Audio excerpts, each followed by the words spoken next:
Very warm greetings from very cold Geneva. Warm greetings to everybody who is listening to this video in Turkey. Apologies that I couldn't be there in person to do it, but I hope technology will help bridge the distance between us.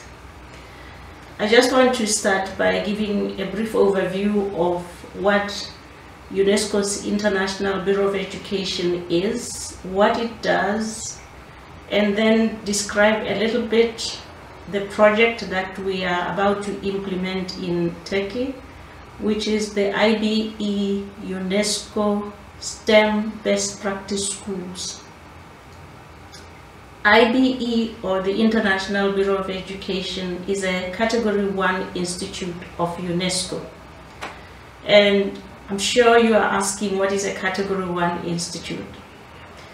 UNESCO, like any multilateral organization, has its headquarters, which are in Paris, and it has regional offices throughout the regions of the world that UNESCO covers. It has cluster offices which cover a smaller group of countries in a sub-region, and then it has country offices, although these are very few.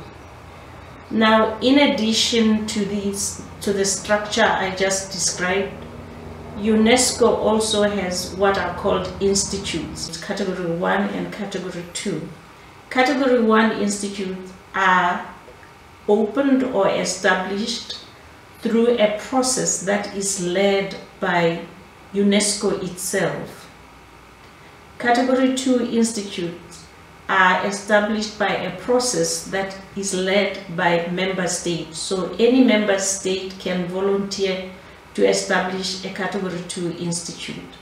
But since we are talking about IBE, which is a Category 1 institute, I'm going to focus more on Category 1 institutes.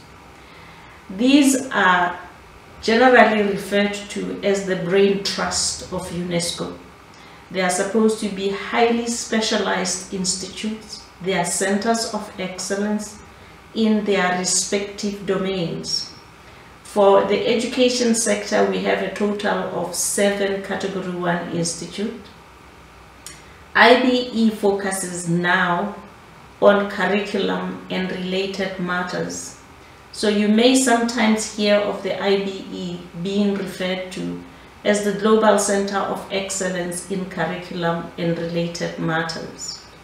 Now, as you all know, curriculum is at the core of education. It's through curriculum that societies decide what learners must learn and why they must learn it, when, through what methods or methodologies, often referred to as pedagogy, and how long they should learn what they must learn. So the IBE focuses on this very issue, or these issues. Now, historically, the IBE precedes UNESCO by a good 20 years. In 1925, the IBE was established by a group of intellectuals, mainly professors and researchers in education, and this was at the helm of what was called the New Education. And these luminaries in education wanted to establish an intellectual institute whose core function was to exchange current ideas in education, to exchange research findings, to disseminate research findings. And this was the original mandate of the IBE, taking a very comparative perspective to this knowledge creation role of the IBE.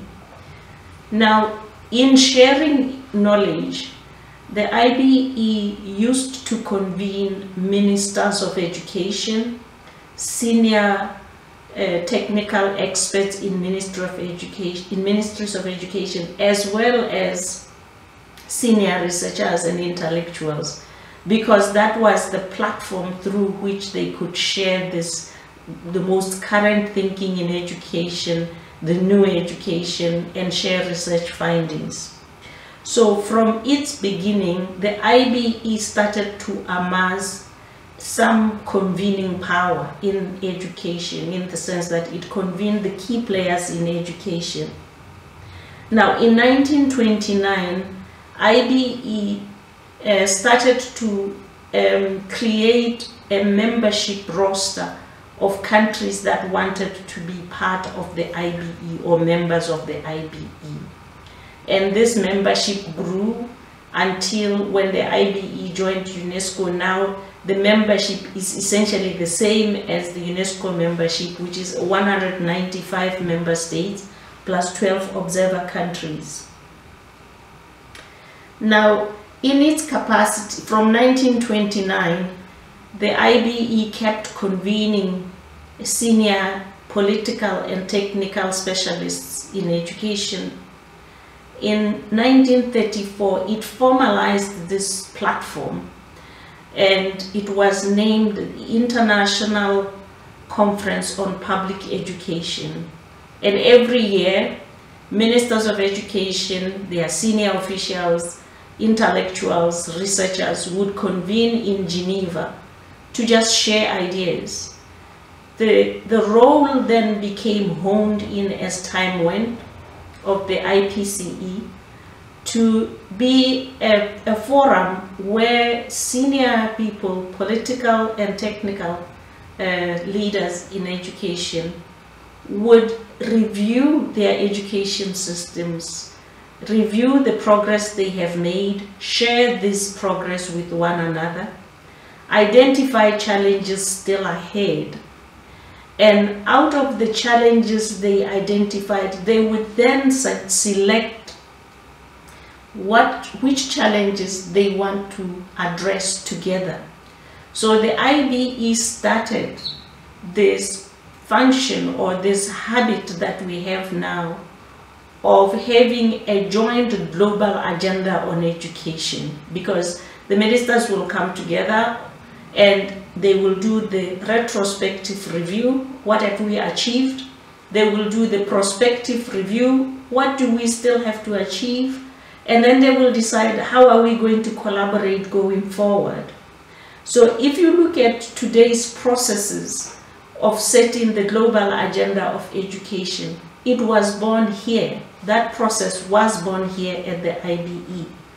So those of us at the IBE and many researchers and intellectuals who understand the history of IBE fondly refer to it as the cradle of global education, because global education was born here.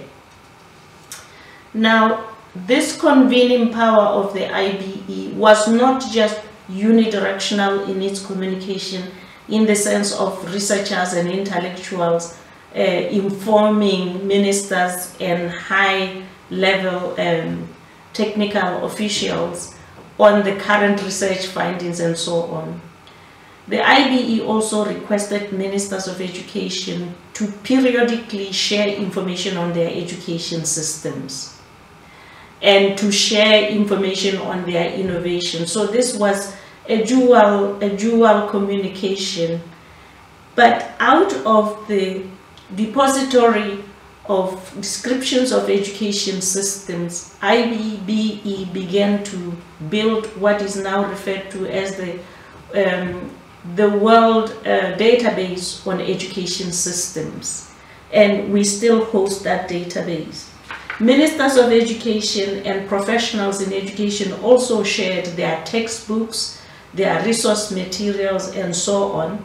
And over time, this enabled IBE to build a huge collection of historical texts in education, of textbooks, as well as archives on education.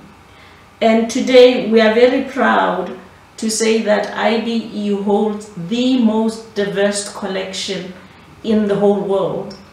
It holds the second largest in the world. But in terms of the diversity of the resources from multiple member states in over 100 languages, we hold the most diverse. And you would be interested to know that these collections go as far back as the 1700s. So at some point, I wish for you to note that the institute we are about to collaborate with is actually an intangible World Heritage Site for education. And a lot of people do not know about this hidden treasure, and including its age. We are digitizing this work now, and very soon a good amount of it will be available at the click of a button in the comfort of your living rooms, study rooms, in your houses. And this treasure will become truly a global public good and not just a hidden global treasure. Now, as you can imagine, the UN system is a post-war system, because the UN system was established after the World Wars, after the Second World War, in 1945. And by then, IB had already existed for 20 years. So, for some time, IBE coexisted with UNESCO, the education sector of UNESCO, and IBE coexisted as equal partners and sister institutions. And it wasn't until 1969 that IBE became integrated into UNESCO and became a UNESCO institute. Now, when the IBE got integrated into UNESCO, then the debate started. What should the IBE focus on, so that the IBE and UNESCO are not covering the whole education sector, in a way duplicating one another's effort and wasting resources?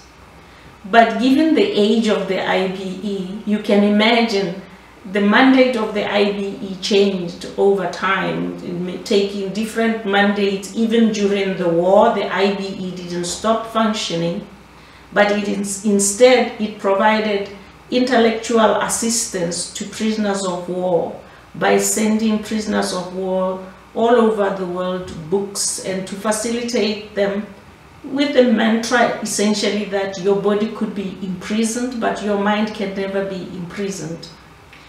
So as the role of the IBE and its mandates changed over the years, the landmark for us now was 1999, when the UNESCO General Conference decided that IBE will focus on the content of education, now called curriculum.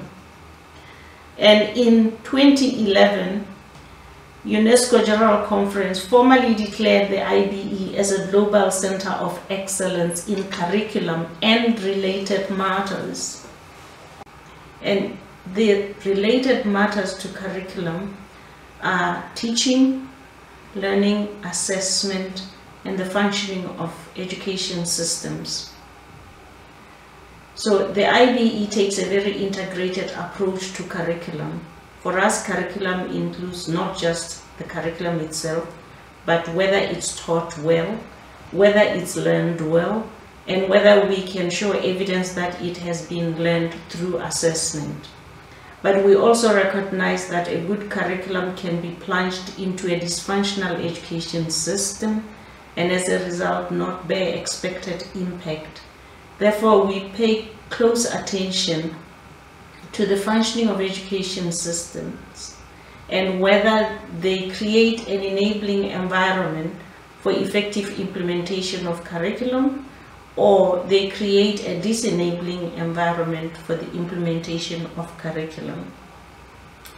Now, you all are aware that the Sustainable Development Goal number 4 focuses on ensuring quality of education to all and effective learning opportunities to all and lifelong learning to all.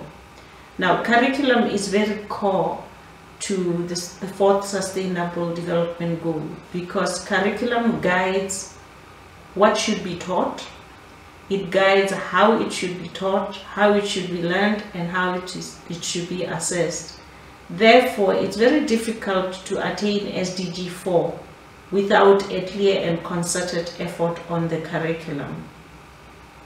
So the mandate of the IBE, as we understand it now, is to facilitate member states to build capacity for curriculum development and to be able to develop curricula that are able to support the quality and development relevance of education and learning, and to do so equitably and with resource efficiency.